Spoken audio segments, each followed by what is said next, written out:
Hi guys, good evening everybody. In this video, I would like to discuss about the few options that I suggested in the WhatsApp group about who will control Gaza in the end of the war. And of course, it's two questions: who we want to control Gaza, and who is, the most realistic solution to control this place. But anyway, I suggested a few solutions that there are. First was an international power, kind of international power. We discussed about this solution. Egypt, Israel, Palestinian Authority, and of course, by the end of the video, I will discuss about another option, another solution that might be a good one. So anyway, the first solution is that international power will control the Gaza Strip.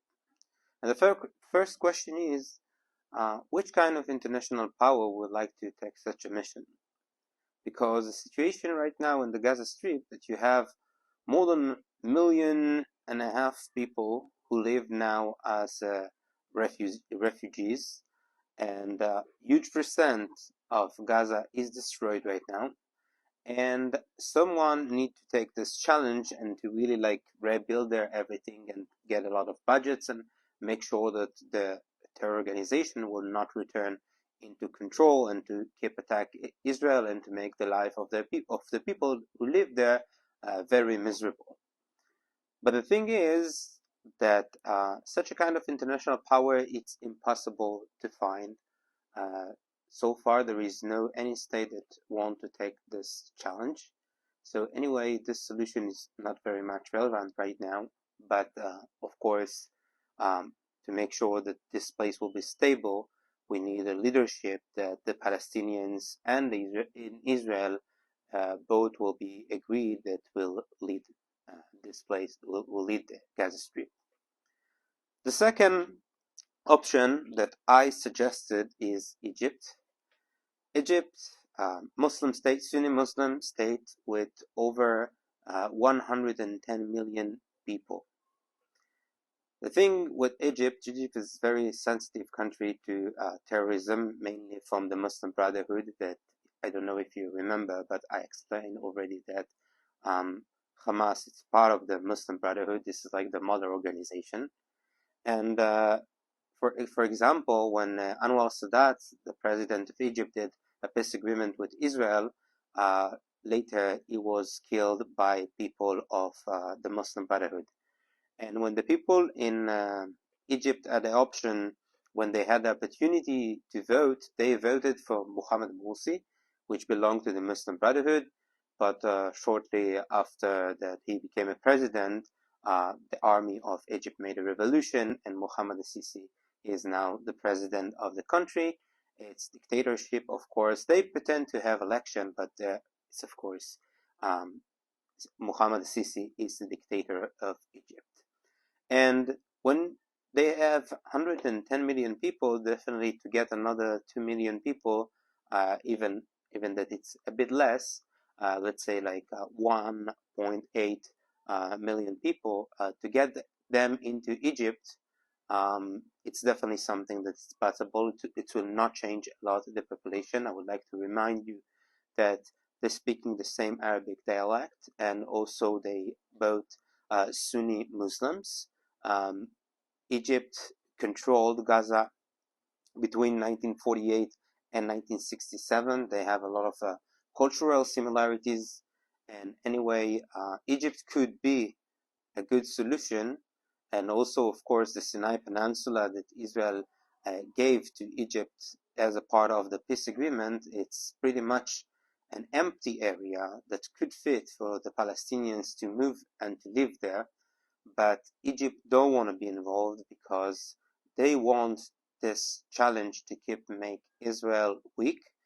Israel and Egypt have a lot of competitions here about who is the most powerful country in this area of the Middle East, and of course economical competition, and many different kind of things, but mainly the fact that Egypt still see Israel as an enemy that one day will be destroyed. So therefore, they want Gaza to keep being our problem. We need to remember that all the weapons that got into the Gaza Strip from Egypt. So definitely, Egypt wants that Israel will keep have this challenge, which make them not be the options because they don't want that, and we cannot trust them that they will make sure that the whole Gaza Strip will not turn back to be a terrorist state for terror organizations. And about Israel, I would like to tell you that before the Oslo Accord in 1993, the mother of my friend, for example, she did her driver lessons in Rafiah, in the Gaza Strip, in an Arab town there. And Israeli kids used to go to walks in Gaza. And shortly after, we had the first Intifada, of course, and it was even a little bit before Oslo. It wasn't that safe, but Oslo definitely changed many things. And when the PLO came, they gave Israel the story that they're gonna have a peace with Israel and they're gonna have a good relationship with Israel, and they are secular. They pretend to be a secular, so Israel let the Palestinian Authority to control. They let the PLO to return back. They gave them weapons and they let them control in Gaza and Jericho. And later it started the second Intifada. Israel have a problem now to control Gaza Strip because we already now have a challenge to look inside our country. For sure, after the war, it's going to be like a huge challenge for Israel to recover from the terrible things that happened.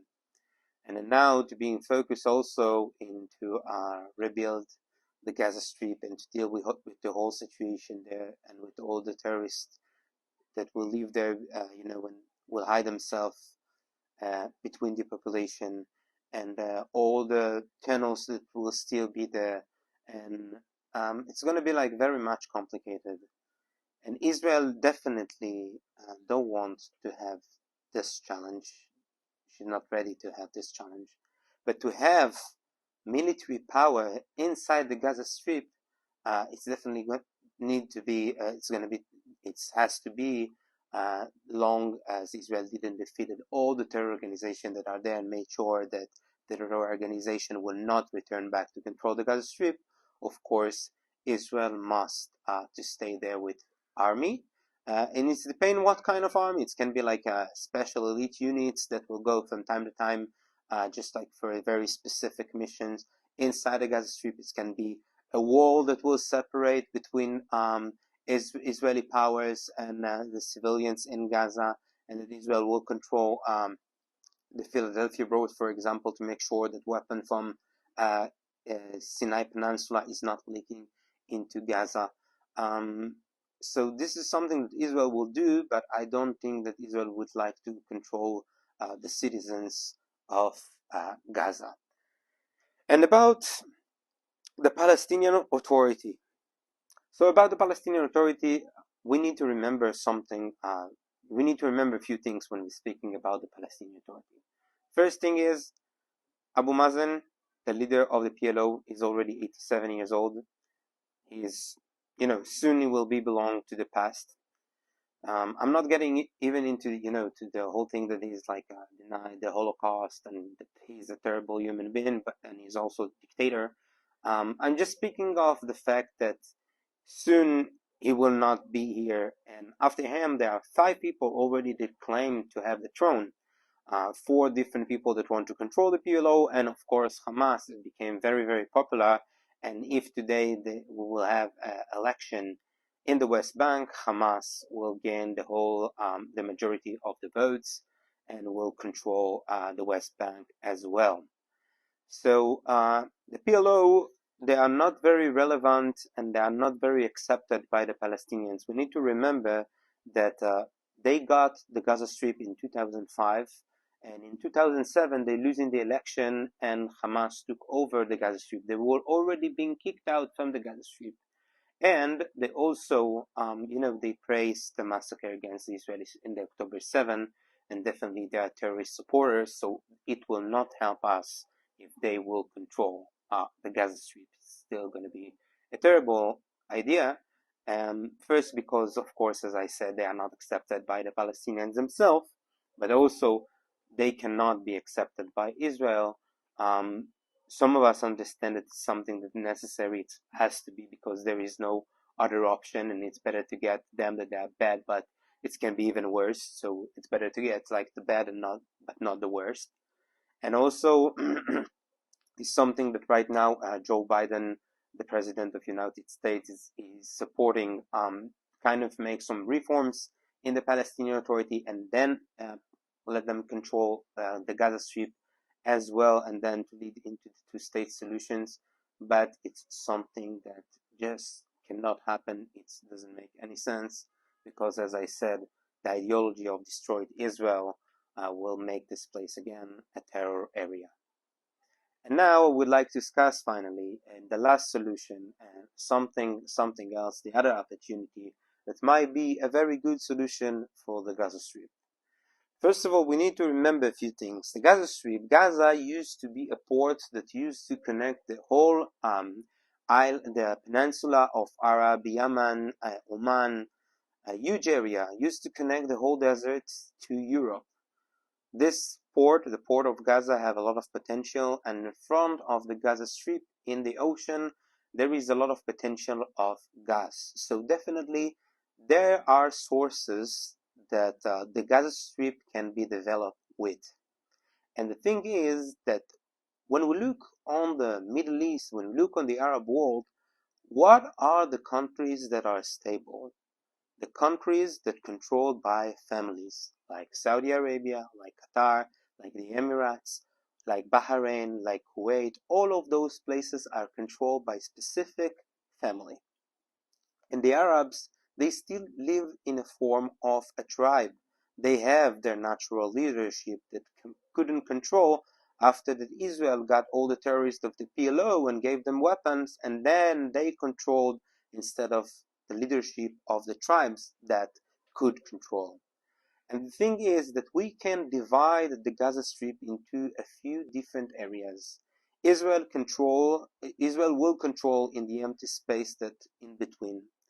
And Israel, of course, will try with the world to reduce the number of the population in the Gaza Strip by encourage immigration out of the Gaza Strip because it has to be a part of the solution because there is no other thing that can be done because such a huge population in such a small area it's will always be a source for troubles.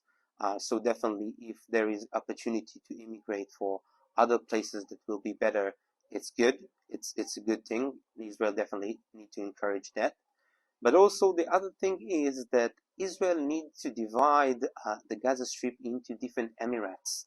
That in each one of them, the family will control, and Israel will negotiate with each one of them separately. The whole access into the emirates will pass through Israel, so they will not be able to smuggle terror. And each one of the families would get different responsibility and different contracts with Israel and with different states about developing the Gaza port and take the gas out of the ocean uh, in a goal to develop the whole Gaza Strip and make those families control and unite and make sure that they are not get united against Israel with terrorism again, and of course make sure that these Emirates will not be lived by the influence of Iran that want to destroy Israel, and of course will not educate their kids in the official educational system to hate Jews and to hurt Jews and to do Nazi actions against the Jewish population in Israel. And this, I believe, can be a stable solution that will make the Arabs happy, will make Gaza Strip stable, and will make Israel safe. This is not my solution, by the way. I want to give the credit to a very wise man that I really love to listen to him speaking. And after that he speaks, of course, I'm going to read in the books and I'm checking like each one of his solutions, if it's possible and if it makes sense from what do I know from my studies in the university. And this man named Mordechai Kedar definitely inspired me a lot with his wisdom, with his knowledge, and he is the one that suggested first this solution, and definitely I can see how it can work. Um, Also, as someone that spent a lot of time inside the Gaza Strip, I've been in the Gaza Strip a lot, and I can tell you that those areas are divided between like different kinds of people. You definitely see the differences between each one of the areas inside the Gaza Strip itself. So definitely Israel can use that to make sure that they are not getting united by terrorism again against us, because it's definitely something that will happen if they would be able to do this by themselves. Love you all, and thank you very much for listening